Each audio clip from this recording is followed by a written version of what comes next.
তারপরে এখানে একটা আছে, এটাও ওই ফলিক অ্যাসিড আয়রন কি জানি না।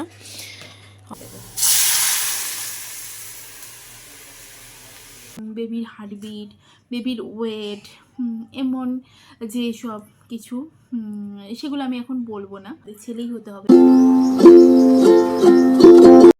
গুড মর্নিং এভরিওয়ান, কেমন আছো সবাই? আশা করছি সবাই খুব ভালো আছো, আমিও ভীষণ ভালো আছি। তো আবার অনেকদিন পরে আবার ব্লগ করছি, কারণ মাঝখানে একটা বিয়ে বাড়ি ছিল, কালকে সরস্বতী পুজো গেল, তো ব্লগ সেভাবে করতে পারিনি। কারণ আমার মেয়ে এত দুষ্টু যে ওকে নিয়ে যে ভিডিও করব, মানে আমি একদিকে সামলাচ্ছি, আমার বর একদিকে সামলাচ্ছে, আমরা দুজনেই নাজেহাল হয়ে যাচ্ছি আমার মেয়েকে নিয়ে। তো যাই হোক, আজকে ফ্রি, আজকে হচ্ছে সোমবার, আর আজকে ফেব্রুয়ারি 4 তারিখ কি 3 তারিখ, আমার ঠিক মানে খেয়াল নেই। যাই হোক, সামথিং কিছু একটা হবে, তোমরা বুঝে নিও। তো আজকে সকাল থেকে ব্লগটা স্টার্ট করছি। বর গেছে অফিস, কালকে তো এমনি ছুটি ছিল, আর আজকেও সরস্বতী পুজো অনেকে করছে, খুব আনন্দ করো, খুব মানে ঘোরো ফিরো। আমি তো কোনো উপায় নেই ঘুরতে যাওয়ার। কালকে সরস্বতী পুজো, কালকে হ্যাঁ, কালকে কিন্তু আমার মেয়ের হাতে খড়ি হয়েছে, ঠিক আছে? তো সেই সব ভিডিও, মানে শর্টস, মানে কি বলবো, মানে শর্টস টাইপের ভিডিও করেছি আমি, একটা পোস্ট করেছি, তোমরা দেখে নিও যে ও কীভাবে হাতে করে মানে লিখেছে স্লেটে। তো লং ভিডিও আমি করতে পারিনি, কারণ পসিবল হয়নি, ঠিক আছে? তো চলো ব্লগটা স্টার্ট করছি, তোমরা দেখতে থাকো আমি আর আমার মেয়ে সারাদিন কি করি। আর এই যে মেয়ে এখনও ঘুরছে, ওর শরীরটা একটুখানি খারাপ, আর চারিদিকে এই যে কাপড় জামা সব মেলা আছে, প্লিজ এইগুলোকে একটুখানি স্কিপ করো, কারণ ওয়েদার ভীষণ খারাপ, এদিকে কিচ্ছু শুকোচ্ছে না, ঘর পুরো স্যাঁতস্যাঁত করছে, খুবই বাজে অবস্থা। আমার গলা কাল থেকে ব্যথা হয়ে গেছে, কিছু খেতে পাচ্ছি না, জল খেতে গেলেও ব্যথা করছে, আমার মেয়েরও ঠান্ডা লেগে গেছে। কি যে একটা ওয়েদার চলছে কি বলবো। তো চলো মেয়েকে তুলি, ওকে খাওয়াই, তারপর আবার তোমাদের সাথে কথা বলছি। এতগুলো ওষুধ নিয়ে এখন বসেছি। কালকে এই ওষুধগুলো সব নিয়ে আসলো, ওই ফলিক অ্যাসিড D3, তারপরে এখানে একটা আছে, এটাও ওই ফলিক অ্যাসিড আয়রন কি জানি না, অত ওষুধ। তো সকালের একটা ওষুধ বাকি ছিল, এটাকে খেয়ে এইগুলোকে শেষ করে দিলাম। এইগুলো আগের মাসে এই পাতাগুলো সব খেয়েছি, এবার এগুলো স্টার্ট হবে। আর এটা একটুখানি পেট পরিষ্কার করার ওষুধ, ডুপ্ল্যাক। আর এটা হচ্ছে আমার গ্যাসের ওষুধ, প্যানএমপিএস। এটাই আমাকে দিয়েছে, কোনো ট্যাবলেট আমাকে খাওয়ার আগে, মানে খালি পেটে যে খেয়েছি আমি মিঠির টাইমে, সেই সব আমাকে দেয়নি, আমাকে এটা দিয়েছে। এটা আমি রাত্রে শোবার আগে ওই 10 ml মতন খেয়ে নিই। আর এই ওষুধটা আমি খাবো এখন।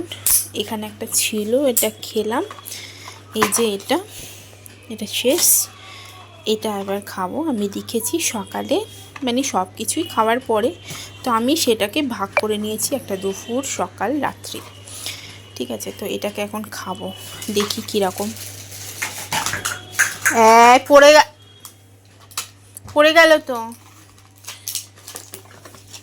এই বাবা কত বড় দেখো ওষুধটা, কি অবস্থা। রান্না বসিয়েছি এখন, এই যে মিঠির ডাল করব। আজকে ভাবছি একটু ডিম দিয়ে ডাল করে দেবো, দেখি ডিম তরকারি যেরকম হয় আর কি। ডাল এখানে সেদ্ধ হয়ে গেছে, আলু আর টমেটো দিয়ে, আর এই পেঁয়াজ দিয়েছি ফোড়নে, জিরে আর পেঁয়াজ। এবার এই ডালটাকে দিয়ে দেবো।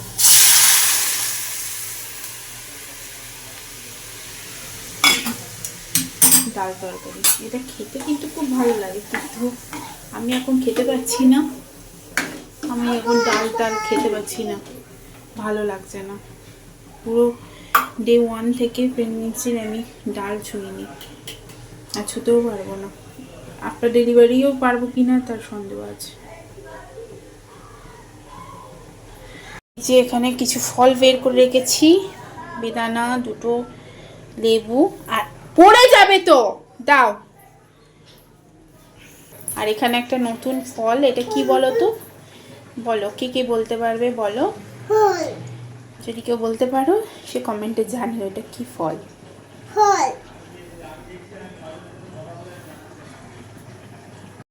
তো এতক্ষণে তোমাদের সাথে আমি একটু কথা বলার সুযোগ পেলাম। তো আজকে ভিডিওটা যে টপিক নিয়ে, মানে আমার যে অ্যানুয়াল স্ক্যান, তোমাদেরকে অনেক দিন ধরে আমি বলবো ভাবছিলাম যে আমার অ্যানুয়াল স্ক্যানে কি রিপোর্ট এসছে না এসছে। আমি তো ভীষণ একটা চিন্তাতে ছিলাম যে কি হবে কি না কি আছে, কারণ মিঠির বেলাতেও এরকম একটা টেনশনে ছিলাম, বাট মিঠির বেলাতে সমস্ত কিছু আমার ওকে ছিল, ভালো ছিল। তো চলো তোমাদেরকে বলি যে কি আছে, কি প্রবলেম না কি কিছু। তো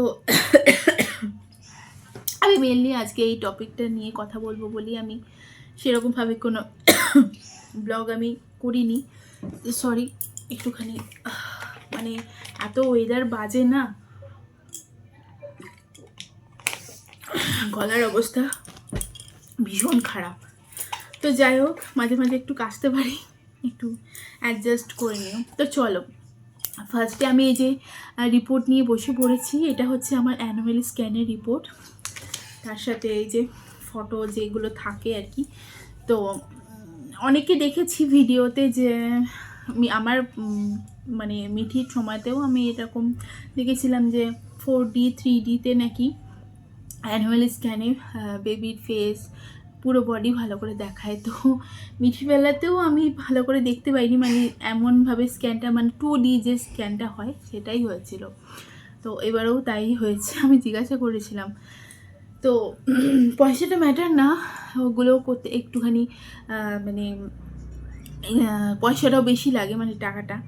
তো যেটা করবে ওখান থেকে, মানে ক্লিনিক থেকে যেটা করবে সেটাই করতে হবে। তো যাই হোক, সেসব বাদ দিলাম। তো চলো আমার বলেই যে আমার অ্যানুয়াল স্ক্যানে কি আছে না আছে। তো ফার্স্টেই বলে দিই, আমার অ্যানুয়াল স্ক্যানে ঠাকুরের আশীর্বাদে সমস্ত কিছু আমার ওকে আছে, নর্মাল আছে, রিপোর্ট আমার নর্মাল আছে, ঠিক আছে।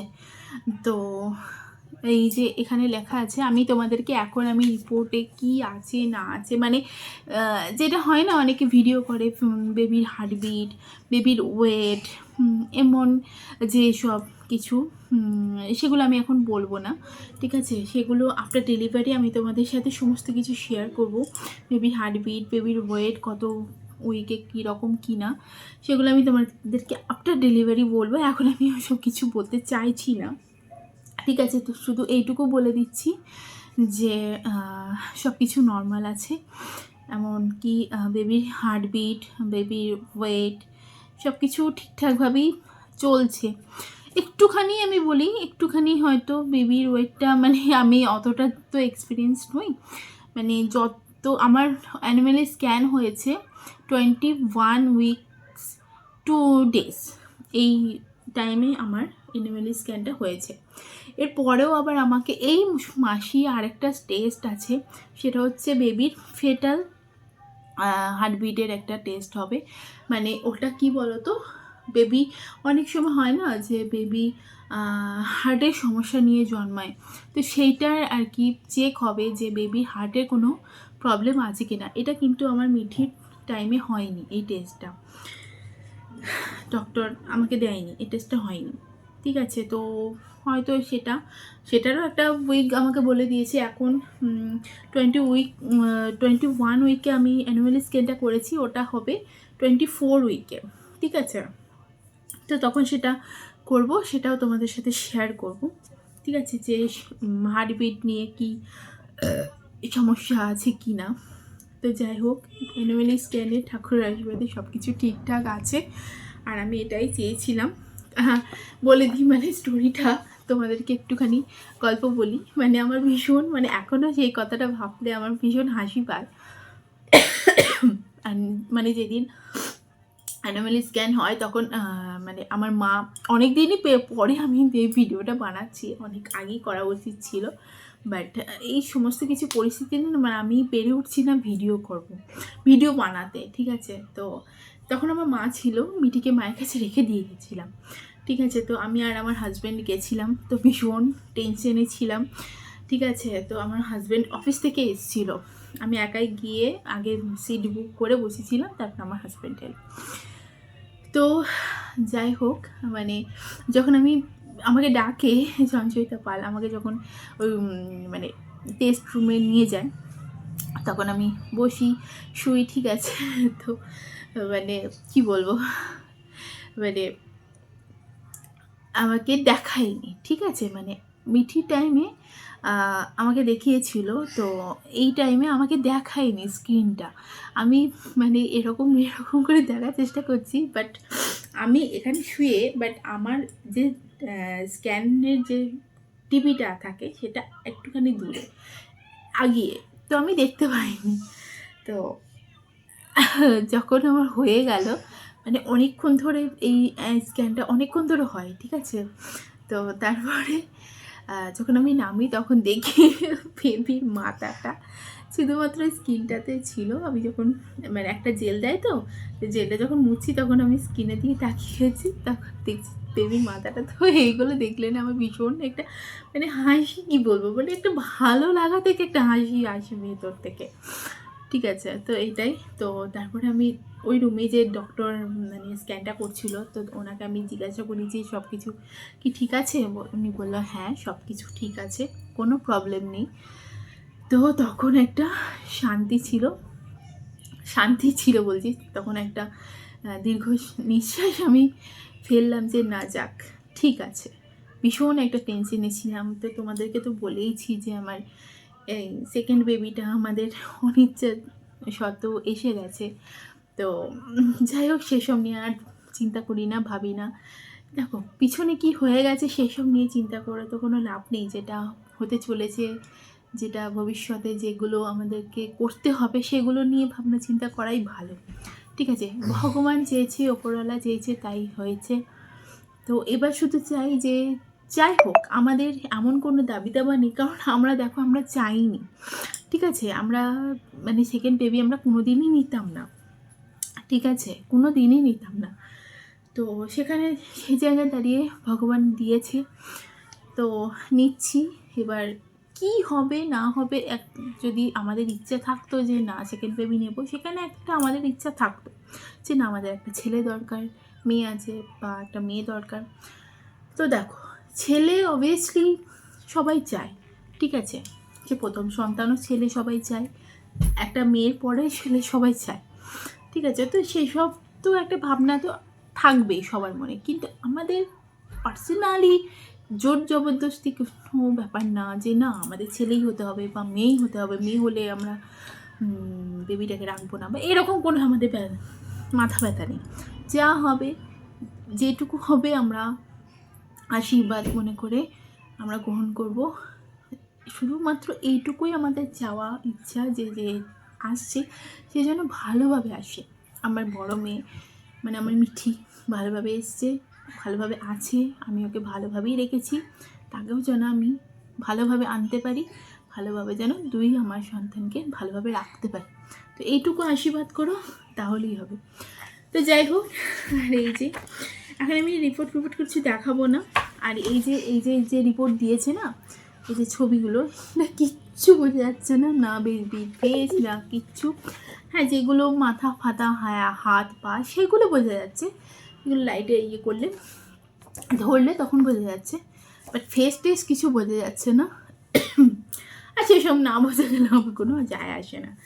ঠিক আছে, তো হার্টবিট ঠিকই আছে, আর সমস্ত যে অ্যানিমাল স্ক্যানে যেগুলো মানে দেখার আর কি, মুখ হাত পা সমস্ত কিছু আছে।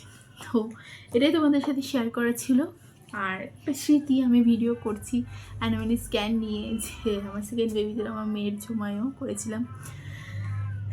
আর ছেলে মেয়ে যেটা বললাম যে না আমাদের ছেলেই হবে, তার কোনো ব্যাপার না, যে মেয়েই হতে হবে তার কোনো ব্যাপার না।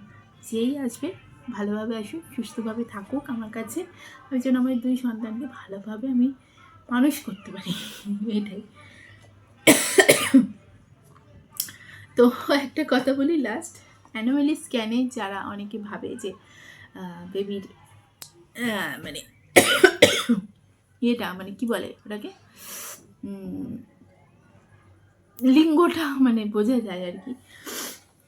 এরকম কোনো ব্যাপার না, কোনো দিনই হয় না আমাদের দেশে অন্তত পক্ষে যে বেবির ইয়েটা বোঝা যাবে, এরকম কোনো ব্যাপার না, এরকম হয় না, ঠিক আছে।